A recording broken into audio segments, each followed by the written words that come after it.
Iran and Iran-backed militias such as Hamas and Hezbollah. Look at that. She's like, yeah, my aides wrote this for me. Make sure you say Iran-backed, what was it? Iran and Iran-backed militias. Iran. We gotta pick up the anti-Iranian rhetoric. From when I was a young girl. I love how she just transitions. She's got this State Department jargon, this State Department propaganda, and then she goes right to the anecdote, right? When I was a little girl growing up in Kansas. Collecting funds to plant trees for Israel. To my time in the United States Senate. Yeah, she's baked into the military-industrial complex. It goes back to her childhood. Israel is part of her childhood, folks. She was planting trees for Israel. She didn't plant trees just to plant trees for like humanity or anything. No, it was for the militant ethno-state of Israel. Because if there's one thing that you should plant trees for, it's a murderous, genocidal apartheid state, right? That's so beautiful. And look, backed by the Nazi flags. Amazing. Thank you. Let's hear more about Kamala Harris's upbringing. And now at the White House, I've had an unwavering commitment to the existence of. She sounds like she's like always had she just had like a scotch and like maybe a Vicodin. She's gonna have her Joe Biden moment pretty soon, I feel like, with the way that she slurs her speech. I don't know, maybe she's AI. Maybe it's all robots. I don't know. The state of Israel. That's a joke, by the way. I don't believe these people are robots. To its security. She's on downers, yeah. Some kind of, just the way that she's just, when I was a young girl and growing up, I planted trees for Israel. And now that I'm in the White House, I respect and love and... I've said it many times, but it bears repeating. Israel has a right to defend itself. So, you know, picking up the same playbook, right? I mean, it's one playbook. We're always going to have these people that say these things. As long as we have the political economy of capitalism, I'll say it till I'm blue in the face. Are you allowed to become U.S. president without being? Of course not. Yeah, every president must be pro-Israel. Remember that AIPAC is a single-issue donor, and it's bipartisan, baby. Oh, look, we got a Yisrael Try crying in the chat. Gotta spam the chat with 10,000 emotes, because he's certainly not overcompensating. Just in time for a wife. Win! Saeed with the dub. Thank you for all that toilet paper.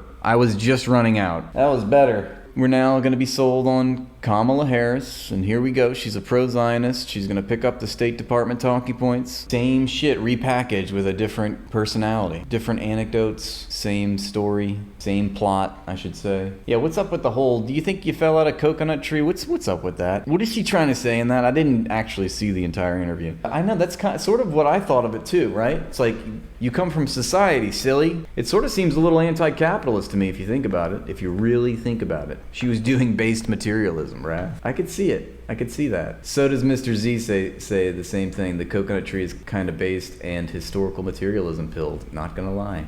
I say the same thing about Henry Kissinger. That guy was a Marxist if he knew it or not. He understood dialectical materialism. Like, she just seems like there's nothing going on in there. There's nothing going on in her brain. It's literally, she's just a mouthpiece for the State Department. That's it. Like, I know that the president is powerful position, but I also think they're so compromised by the people that put them in power. Does she work for, she does work for Israel, but it's laughable, right? Why don't we see the fucking Israeli flag behind her? I mean, it's wild that the Israeli prime minister gets in front of our Congress, calls our own citizens useful idiots to raving mad applause from our own statesmen that are supposed to be delegating on our behalf. I mean, isn't that wild? I mean, we might as well be talking to Netanyahu right here. She's just like, bring the hostages home. Israel has the right to defend itself. Expressed with the Prime Minister my serious concern about the scale of human suffering. She's gotta say all the Zionist talking points. She's gotta say, hey, me and Bibi are like this, son. The Israel dick riding never stops. The Fourth Reich, of course, yes. It's the Fourth Reich, definitely. Suffering in Gaza, including the death of far too many innocent civilians. And I made clear my serious concern about the dire humanitarian situation there. But she had to lead. She had to lead with all the Israeli talking points. She had to lead and say, look, to my Zionist constituents out there, I hear you, I see you, and I'm playing ball. But I also got to say this other thing real quick. Just so everybody knows, because remember, she was not at Netanyahu's speech. Neither was the president. And this was, I want to say it was sort of a rebuke, like she was admonished for that by other, people in the U.S. government. With over 2 million people facing high levels. Yes, this is after her meeting with Satan. of food insecurity, and 500,000 people facing catastrophic levels of acute food insecurity. But wait, Netanyahu said that's Hamas's fault, remember? That was Hamas's fault. They stole the aid that we gave them. Remember, Netanyahu said that they sent 40,000 food trucks, 500,000 tons of food. What has happened in Gaza over the past 9 months is devastating. It is time for this war to end, and end in a way where Israel is secure. Remember, its priority goes to Israel here. Everything's couched in that language, that pro-Israeli, bloodthirsty language. The war must end. It's still a war, according to the United States Vice President. Still a war, and still Israel, we have gone through all of this preamble to tell you that Israel has the right to defend itself. Its security is priority number one. And that always comes first. Has she said the word Palestine or Palestinian in this speech? Let's see. Should we take bets? Does she ever acknowledge the Palestinian people by their names? She said a lot of civilians have died, but did she say which civilians she was talking about? Does she say the word Palestine? Does she say the word Palestinian? I really want to know. The hostages are released. Still talking about the hostages, though. Those precious Israeli hostages that Israel has murdered. The suffering of Palestinians.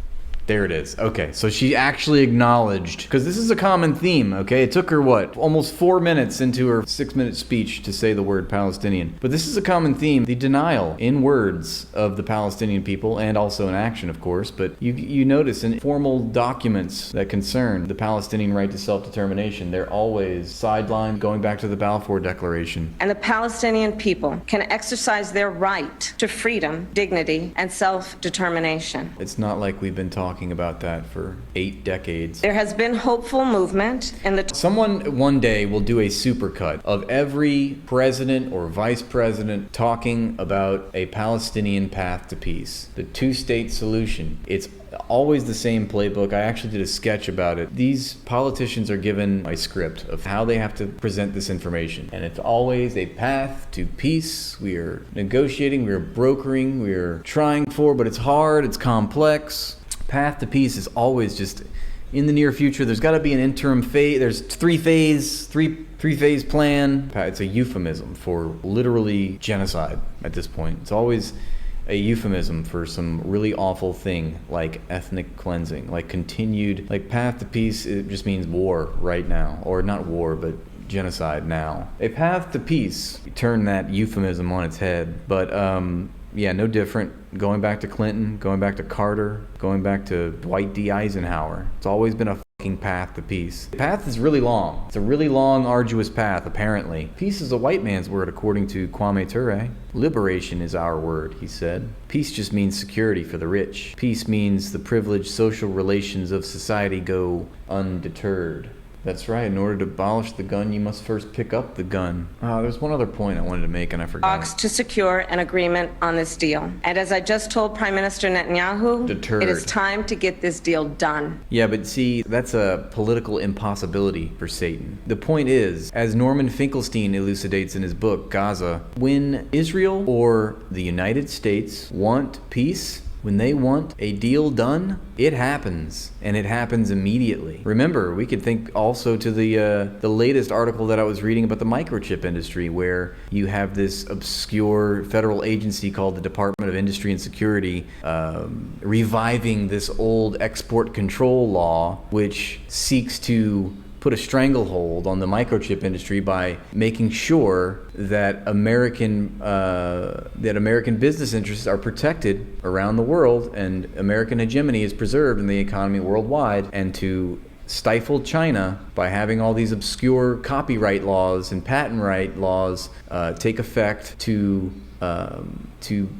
monopolize the microchip industry. This is the point. That law was in effect immediately. As soon as they want that thing, that was applied around the world right then and there, you know? And in a similar example, even though it has to do with war itself, but when Egypt and Israel needed to broker a ceasefire agreement, I think in 1973, even though Israel and Egypt are like arch nemeses, right? Well, they got a peace deal immediately. Egypt was able to secure a peace deal with Israel immediately. There was no path to peace. But for some reason, and I'll leave it to you to decide what that reason might be, for some reason, When it comes to the Palestinians, there's got to be a path. We cannot accept peace now. We must work towards peace. It's always very complex, very complicated. It takes a lot of moving parts, you know? A lot of shit going on, man. We don't know if we can get it done. We're trying real hard. Well, I don't think it takes too much critical thinking to understand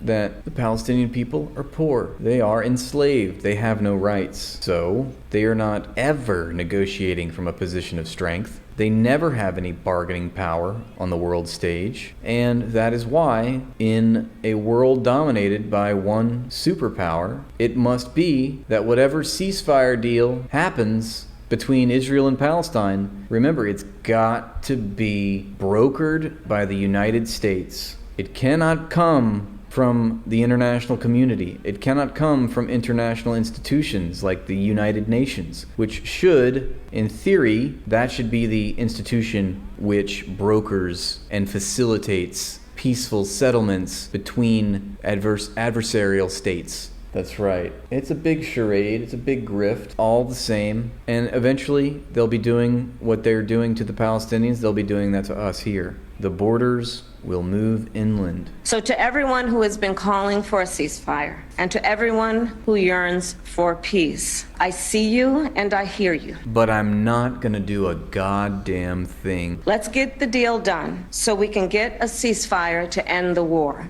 Let's bring the hostages home. And let's provide much needed relief to the Palestinian people. Kamala's a good cop on the beat, isn't she? She's a good cop. She's here to mend, folks. She's gonna mend this wound. She's heard, she's seen, she understands, she's taken the pulse, okay, of the American people and the community at large. And now it's time to mend this rift. Thank you, Kamala Harris. And ultimately, I remain committed to a path forward that Unfortunately, I remain committed to the Israel lobby. can lead to a two-state solution. See? There it is again. Told you. Now, here, we can add this to the supercut. We can add this to the supercut of U.S. statespeople that have uttered the phrase, two-state solution, path to peace. Let's roll that back. We got to run that back. And ultimately, I remain committed to a path forward that can lead to a two-state solution. And I know right now it is hard to conceive of that prospect, but No way. a two-state solution is the only path that ensures Israel remains a secure Jewish. Yeah, a two-state solution is the only path forward. Look at what's happening, right? The genocide in Gaza. But the two-state solution is the only thing that will secure Israel. That will make sure that Israel's priorities are met. And democratic state, and one that ensures Yeah, they want to admit that they want to secure it as an ethno-state, right? That you saw that? a secure Jewish and democratic state. A secure Jewish ethno-state, yes. Who on earth said, yeah, the Jews need their own state. The Jews should have their own state for sure. Perfectly normal. And not a cell phone in sight, just Zionists living life, baby. It is important for the American people to remember the war in Gaza is not a binary issue. Okay, it's not a war, it's a genocide, and it's an ethnic cleansing. And secondly, it is a binary issue. It's an issue of people denied human rights, being denied their human rights by people with human rights. It's sort of like saying slaves and slave masters. This is not a binary issue, okay? Slave masters they need their security, and yes, they must have their slaves, and their way of life should not be threatened. Okay? The economic interests of the slave masters should go unabated. So it's not a binary issue, okay? It's very complex. You have to understand the history of slavery, okay? We're going to make this palatable for you, my trusted my fellow Americans. You must understand this is not a binary issue. Slave masters have rights too. It's not a binary issue, okay? The Nazis deserve their own ethno-state, okay? Yeah, sure, Jews need, to live. We want to work towards that pathway where they're going to be having, human rights and full, rights to self-determine, of course. But the Nazis, they have a right to exist too, okay? Under God's green earth. I know they want to exterminate the Jews, and the Jews are fighting for their own right to live, but it's a complex issue. There's a lot of history involved. Do you know about the Aryan race? Do you know about the Aryan race and how superior they are? Can you just think for a second, okay? However, too often the conversation is binary. Yeah, too often, there's too much hostility towards the slave masters. Too much hostility towards the Nazis. Okay, and that's bad. We need to hear them out. When the reality is anything but. So I ask my fellow Americans. The reality is actually very simple. A civilization is being destroyed systematically right now using our money and our weapons. Pretty simple. That you're presiding over one of the worst crimes in human history being done to the Palestinians right now. A time when in the past 9 months, at the very least, something on the order of 200,000 Palestinians have been killed. At the very least, 2.3 million people are being viciously starved. There is a man-made famine in the Gaza Strip right now. It is the worst humanitarian crisis on earth, and it may be the worst humanitarian crisis in history. But all that being said, it's a complex issue. Okay, it's complicated because we're kind of 80 years into this apartheid ethno-state, and it's sort of got its fingers in that region real good. So it's a complex issue. There's a lot of history. A lot of history out there. When she says there's a lot of history, what she means is there's a lot of violence. There's a lot of violence. 2 sets of laws, one for Israel and one for the rest of the world. That's right. That's exactly right, Saeed. You have basically one country that exists above international law, apparently. Well, it's actually 2. It's the United States included, of course. But the United States provides diplomatic cover to Israel. It sanctions, it normalizes the actions of this most depraved state in our international community. America is absolutely a wicked nation. I wholeheartedly agree. Narcissists, psychopaths really think they have a monopoly on the internet, and the government uses them as their last line of defense. First they were chosen, but they kept disbelieving, giving prophets a hard time. Violence never solves anything. People only use violence. Yeah, right. It's violence for who? That's the important point. Whose violence? That's what Michael Parenti asks in his book Black Shirts and Reds. Whose violence? Violence for who? It so very works out well to be. Look, we could read Parenti right now, this wonderful passage about violence. Whose violence? Come along with me, class. Let us now praise revolution. People throughout the world do not need more corporate investments. Rather, they need the opportunity to wrest back their land, labor, natural resources, and markets in order to serve their own social needs. Such a revolutionary development invites fierce opposition from apostles of the free market, whose violent resistance to social change makes peaceful transformation impossible to contemplate. You know, I love Parenti. That's so good. Because everyone's so butthurt and pearl clutchy about revolutions being violent. What's actually violent is their reaction. Because just as in the Palestinians' case, they've tried peaceful means to transform their society, to acquire their human rights, but it can't be done because it is always met with violence. So it's always reactionary violence. Now, it just so happens to be that most cucked people in society side with the violence of reactionaries and condemn the violence of revolutionaries. But what they fail to see is that, it's the violence of reactionaries that makes peaceful transformation of society impossible. Violence is in the anti-revolutionary regime. That's right. That's where the violence comes from. So I'll read that again. Such a revolutionary development invites fierce opposition from apostles of the free market, whose violent resistance. Now, it's funny to think of. It flips it, The free market neoliberals violently resist. That's where the violence is. What are they violently resisting? They're violently resisting social change. And that makes the peaceful transformation and the tactics that we've tried to, bring about that peaceful transformation impossible. And not only impossible, but even impossible to contemplate. Even in countries like the United States, where reforms of limited scope have been achieved without revolution, the peaceful means employed have entailed popular struggle and turmoil, and a considerable amount of violence and bloodshed, almost all of it inflicted by police and security forces. That last point frequently goes unmentioned in discussions about the ethics of revolutionary violence. The very concept of revolutionary violence is somewhat falsely cast. Listen up. Since most of the violence comes from those who attempt to prevent reform. So it's like we tried reform. We would love for reform to work, right? but it's specifically the reason, it's specifically because reform is met violently that we recognize that reform does not work. I would love to peacefully reform the government, not from those struggling for reform. By focusing on the violent rebellions of the downtrodden, we overlook the much greater repressive force and violence utilized by the ruling oligarchs to maintain the status quo, including armed attacks against peaceful demonstrations. I mean, you see that up until this week. Mass arrests, torture, destruction of opposition organizations, suppression of dissident publications, death squad assassinations, the extermination of whole villages and the like. Most social revolutions begin peaceably. Why would it be otherwise? Who would not prefer to assemble? This is a point that I feel like all you people that just think that Gazans are just bloodthirsty, violent terrorists. Who would not prefer to assemble and demonstrate rather than engage in mortal combat against pitiless forces? You think they just love the idea